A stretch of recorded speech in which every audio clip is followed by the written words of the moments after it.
guys. So this morning I am working on what I call an original comic art print.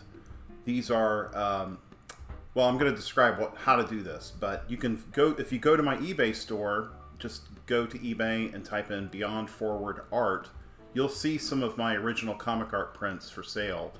And they look and feel like the original comic art page.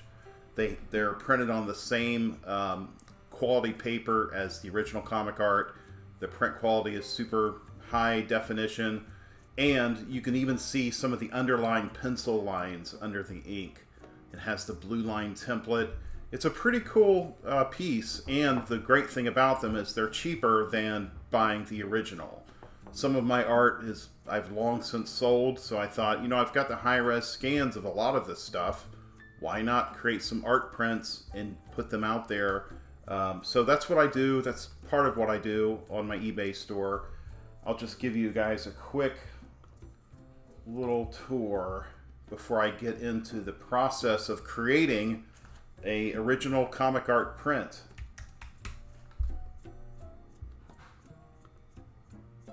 Just give me just a moment. So, this, for instance, is a Jack Kirby print, and it was it was a commissioned piece, and as you can see here, you can see the blue lines beneath it. You see some of the pencil lines. Very typical of a original comic art page. My prints are hard signed, so it has that signature there at the bottom. So this is an example. There's a close-up view. I also offer color prints, so there's a color version of that as well. So anyway, that's just sort of an example of these original art prints that I'm offering. Now, the process of creating one of these is pretty simple, but I don't know how many people are aware of this method and process of creating these original art prints, but I'm going to show you. So I'm in Photoshop. I have already created a comic board template. I use kind of a standard template. This is a very basic. It's really patterned after the 1980s Marvel comic art board, so it's very similar to that style. I have other ones as well, but for the purposes of this, I think I may just use this design. So I'm going to import, I'm going to place,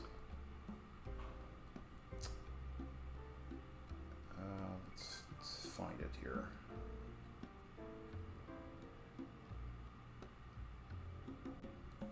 Art scans, there we go. So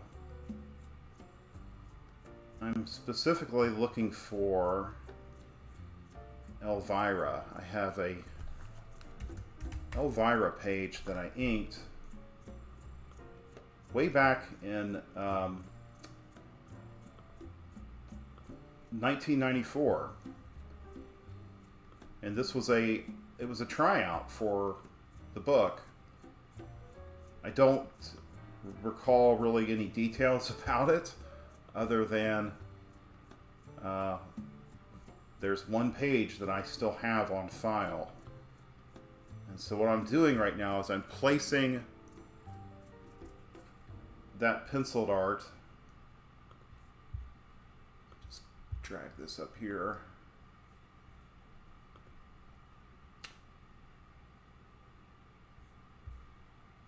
And I'm going to save that. Now I kind of go back and forth between Photoshop and Clip Studio Paint, which is the other app that I use quite a bit for creating comics, for drawing and penciling and inking and coloring. So with that saved, I'm going to go back to Clip Studio. Let's open that up.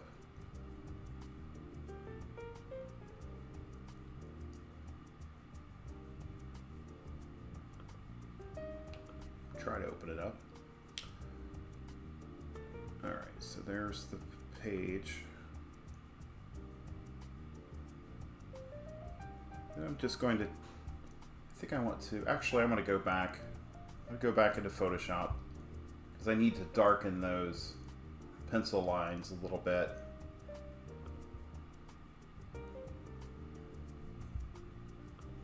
So I'm going to adjust the levels because I really want to pull out more of those lines. This is a photocopy, a scan of the photocopy. So some of the information on this page isn't all there, but I'm really going to try to pull it out a little more. Okay. I'm going to rasterize this so I can just do some really quick edits. Like I want to get rid of the little shadows and the little edge there. You see kind of the edge of the paper. So I think that's pretty sufficient for now. Gonna save that again. Let's go back to Clip Studio. Alright, so now we've got this much more visible pencil art here.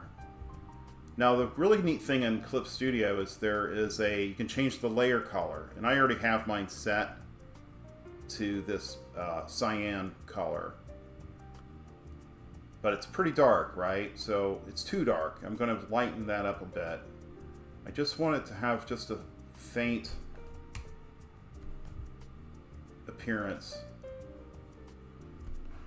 Because how comics are made, some pencilers, they will draw in blue line, and the blue lines, they either won't reproduce when you scan them, or if they do reproduce, it'll be pretty light, and you can pretty easily go in and adjust the levels in your scanned file and just completely get rid of those blue lines.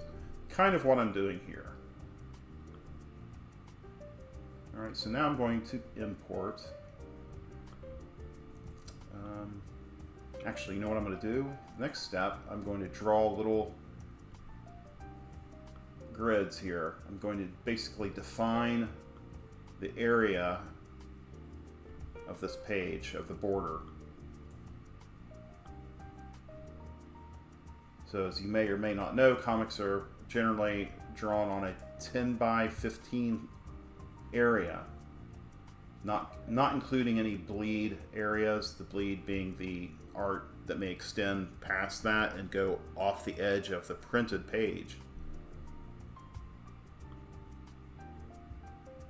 Alright, so let's bring in the inks. I have to look them up again. Alright, there's the inks. I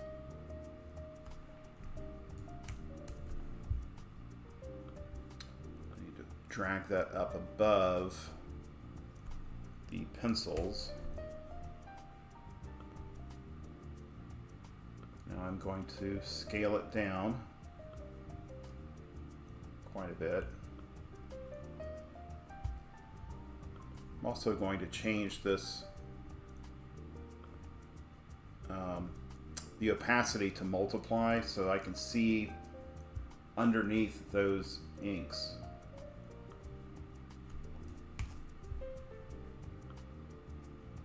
And really just scaling it down, I'm going to kind of just eyeball it, right? I'm going to try to match up as much as I can the ink lines over the pencils, which is not always easy for a couple of reasons. Sometimes photocopied art, it's not exact. There is sometimes some I want to say warping that happens, and also if you're scanning from an old photocopy, the paper itself will warp and it will contract, and so occasionally that line art may have kind of shrunk in a sense. So we may not get a perfect alignment, but I'm going to do my best here to try and line up the pencils with the inks. As you can see, it's still not quite there.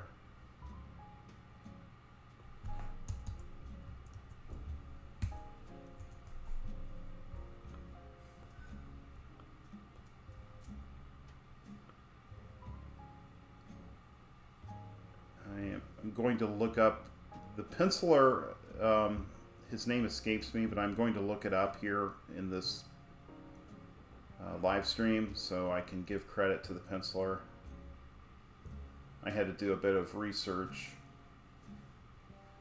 to track down who the artist was. All right, we're almost there. But see how her eye's a little off. It's not quite aligned yet. Like I said, I may have to stretch and warp the art a bit.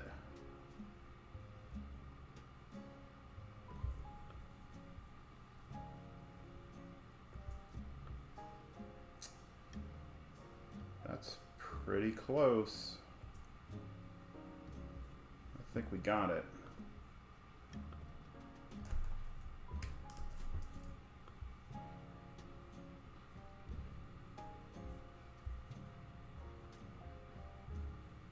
Looks like the bottom part lined up a little bit better than the top. So I am going to just going to manipulate this a bit more, because I really want her face especially to be lined up.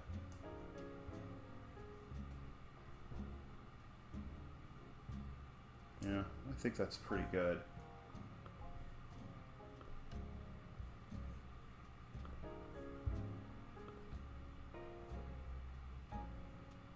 So I often switch back and forth between Photoshop and Clip Studio just because, you know, Photoshop sometimes does some things a little better than Clip Studio, I think, and so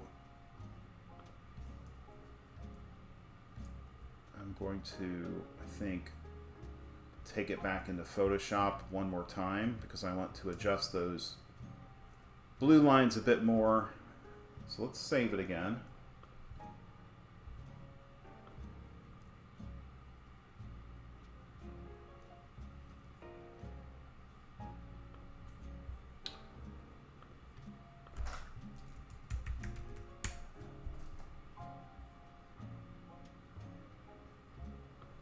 Going to look up something here real quick.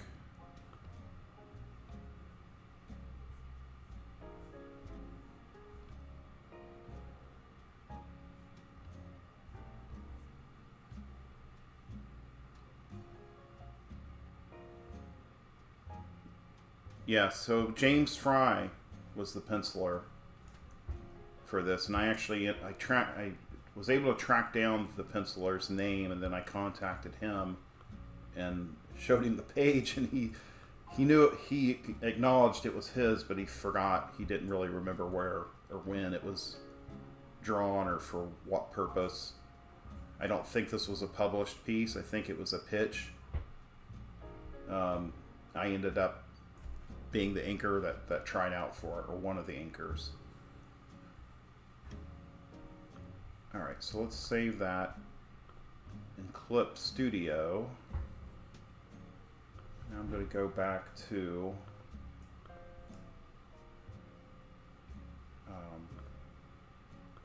Photoshop.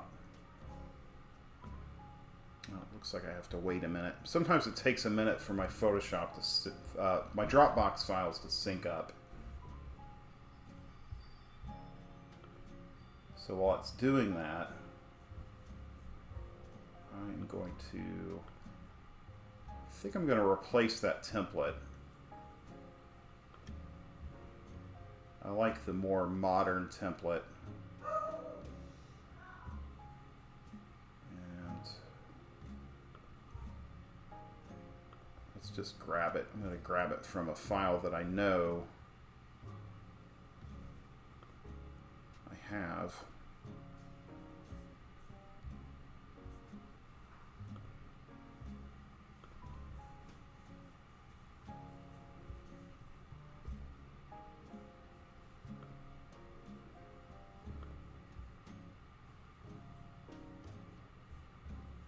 All right, so while we're waiting on that, I'm going to go ahead and see if we can open that Photoshop file again.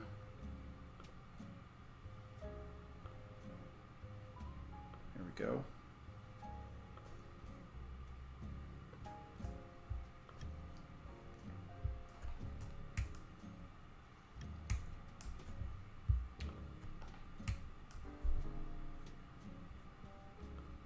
Just going to darken those blue lines just a little bit more. So I feel like we need just a little bit more definition on those.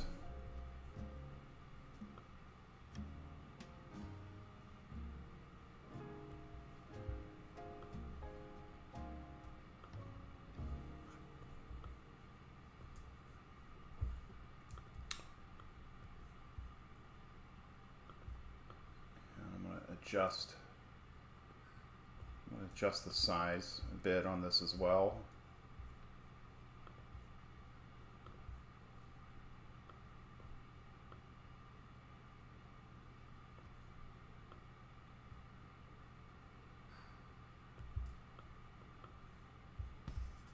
Doesn't have to be perfect, but we're close.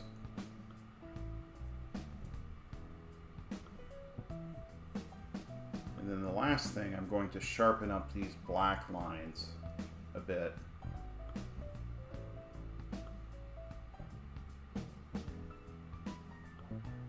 Just get that nice and clean lines. I mean, that's at 50%, so that's not even, I mean, that's larger than what it will print, and I mean, it looks pretty good. Just making a couple of little changes.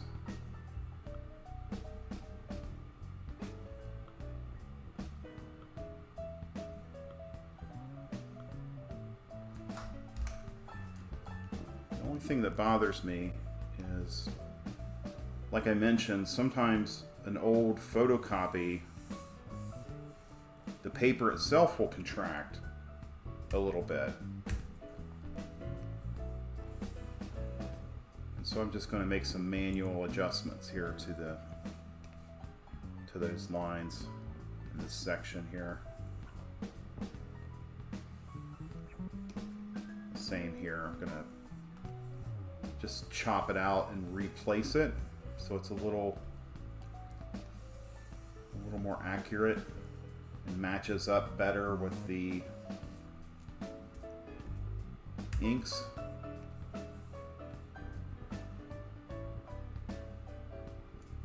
This was drawn in 1994 and inked that same year by me.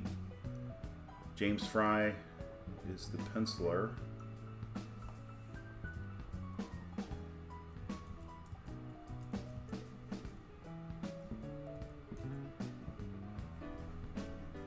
All right, I think that looks pretty good.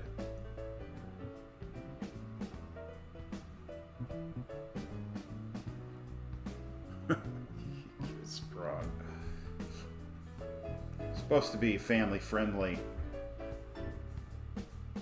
for the most part. All right. So that's it. So this is an example of how I create these art prints. Just going to save that.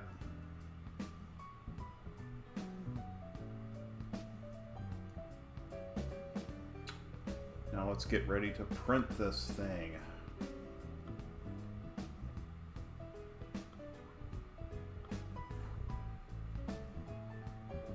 I have to change my print settings. So I use a Epson Workforce 7840, and it is a wide format color printer, and I can print on thick boards like 2-ply Bristol board with no problem. It's a really versatile printer. Highly recommend it. We're going to print in color because we want to capture those blue lines.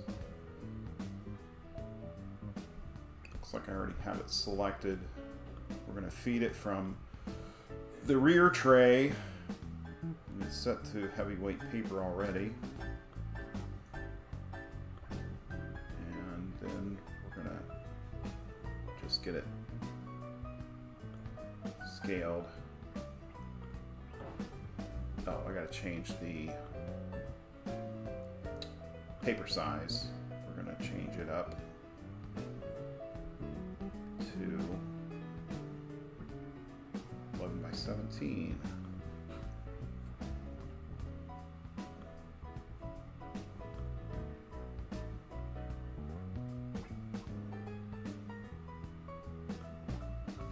I'm going to just scale it to print, and I'm going to grab my Bristol board paper. I'll show you that.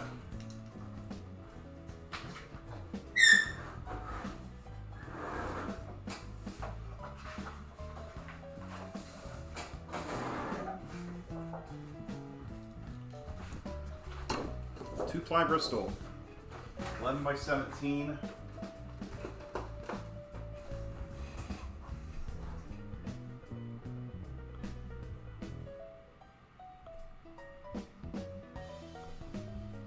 Let's print it.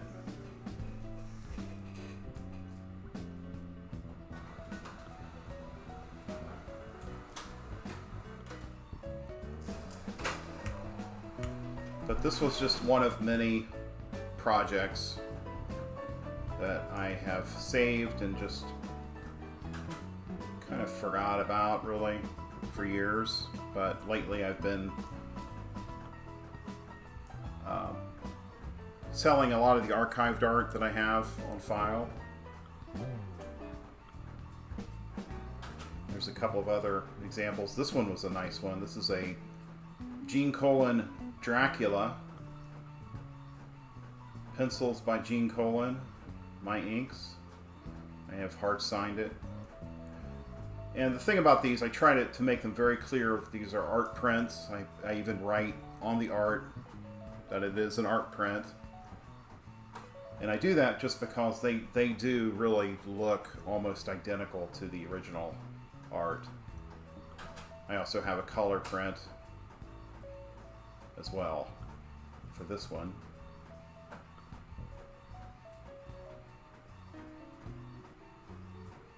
This was an interesting one. So this was a gigantic, now it's not, I think it's like 10 by 14, but the original art was commissioned from a comic shop, I think in Texas, back in 2003, and I think it was like 4 by 7 or something. Like, it's huge, and hopefully it's still hanging on the wall there.